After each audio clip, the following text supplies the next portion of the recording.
Hey everybody, I am Jesse Dollemore, and this is The Conversation. Alright, well, as many of you know by now, there is a seemingly very unhappy woman out there named Tomi Lahren. Now, it might not be the case that she's unhappy, but it seems to me that Tomi is angry a lot. It seems to me that Tomi doesn't like America and its citizens that much, or at least the ones who are anything other than white. Oh, and me. Is there any chance that Tomi likes me? Well, Tomi's latest session of ranting and raving came about because of something that a white person did. Shocking, right? Well, this white person, it really made her mad. I'm kidding. She's mad at a black guy again. President Obama.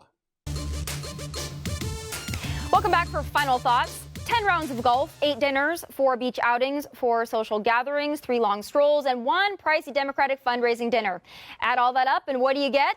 You get the Obama family vacationing for more than 2 weeks in Martha's Vineyard at taxpayers' expense. What you don't get is a president that gives a hoot about Louisiana, the 60,000 damaged homes in 20 parishes, or the 13 Americans who lost their lives in the worst national disaster since Superstorm Sandy. Oh, but that's right. Sandy happened before his re-election, so he had to show up there. Oh, Tomi, where to begin? Well, first of all, I didn't vote for Obama either time, so I'm not carrying any water for our current executive. But let's be fair and even-handed when talking about presidential vacations. Before this most recent vacation of the Obamas that has you so riled up, Tomi, Obama's day off count was 125 full or partial days, and George W. Bush's total at the same exact point in his presidency was 407. It's also strange to me that you throw in there at taxpayers' expense, because all presidential vacations are at taxpayers' expense. Why so bothered? Presidents deserve their vacations. I want a well-rested, clear-thinking leader in the White House. Whether it takes 125 days or 405 days, vacations are important when you hold the most important job on the planet. The other thing is that presidents are really never on vacation, Tomi. In a response to critics of President Ronald Reagan's vacations to his ranch in Santa Barbara, First Lady Nancy Reagan once said that presidents don't get vacations, they just get a change of scenery. Do you really think that Obama goes on vacation and he turns off his iPhone and just unplugs? Come on, Tomi, you're smarter than that, right? Well, now President Obama has decided to go to Baton Rouge, but not at the expense of cutting his family vacay short. Oh, no. But before you go playing the, well, President Bush didn't go to New Orleans after Katrina card, hold up. The floodwaters have subsided. They subsided last week. This isn't about getting in the way of an emergency response effort. This is President Obama and his cocky self prioritizing his taxpayer-funded golf outing over the American people. President Obama didn't place the folks of Louisiana over his vacation, but don't worry. His administration, along with the Justice Department, did hand down a non-discrimination memo, a 16-page guidance for federal disaster assistance. Always nice to hand down a dictate to a place and situation you aren't aware of. But maybe if Barry would have taken the time to visit the state, he would have seen the incredible unity displayed there, how blacks and whites are working together to rebuild. I guess he'll see it Tuesday when he gets around to it. What was that again? Hold up. Hold up. Listen, Tomi, whose word and judgment am I going to take on whether this is or is not about getting in the way of an emergency response effort? Should I take your word for it? A 20-something with zero leadership experience? Or a man whose leadership mettle has been forged and tested in the fires of the United States Army, Louisiana House of Representatives, and as governor of the millions of citizens of the state of Louisiana? Because John Bel Edwards personally requested that Barack Obama stay away for far longer than he ultimately did. One last question for you, Governor. The Baton Rouge Advocate put out that impassioned call that President Obama should get down there, that he should walk away from his vacation and come down to Louisiana. Do you want that? Well, first of all, the president is welcome anytime he wants to come. I do want you to know, and your viewers to know, Rachel, that within hours of me making a request for a federal declaration, I got it from the president. He called me. I want you to know that I've been speaking to Valerie Jarrett just about every day. He dispatched the FEMA administrator to meet with me for an entire day. Today I had the Homeland Security Secretary, Jay Johnson. We've also had the four-star general who runs all of the guard for the country here today as well. So he is welcome to visit. It would, in all honesty, if he's going to visit, I would just as soon it be a week or 10 days, 14 days from now, because the vice president was here about 3 weeks ago to go to memorial service for the victims of the police officers who were killed here. And I will tell you, it is a major ordeal. They free up the interstate for them. We have to take hundreds of local first responders, police officers, sheriff's deputies, and state troopers to provide security for that type of visit. I would just as soon have those people engaged in the response rather than trying to secure the president. So I'd ask him to wait, if he would, another couple of weeks. What was that? Did you hear that, Tommy? The governor of the great state of Louisiana just said, so I've asked him to wait, if he would, another couple of weeks. Whose opinion on this matter do you think the American people and the President of the United States should hold in higher regard? Yours or Governor John Bel Edwards? I think the answer is real clear.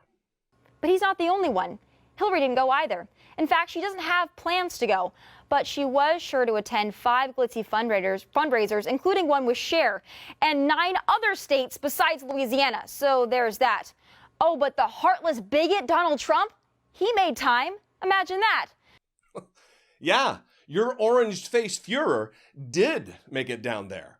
Let's check in and see what he did, shall we? Don't blink, or you'll miss it. Symbolic bomb.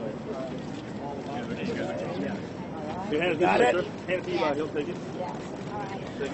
Whoops. We got to put his hand off. Here you go, Billy.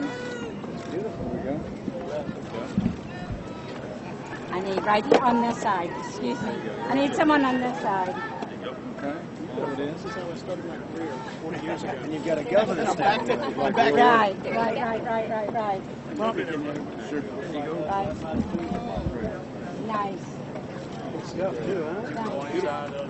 Good supplies. Huh? God, that's awesome. That's it. That's the big one. Thank you, fellas.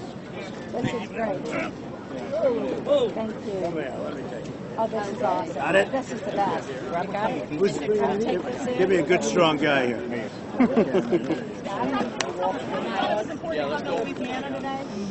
It's a great place. I've had a great history with Louisiana. They need a lot of help.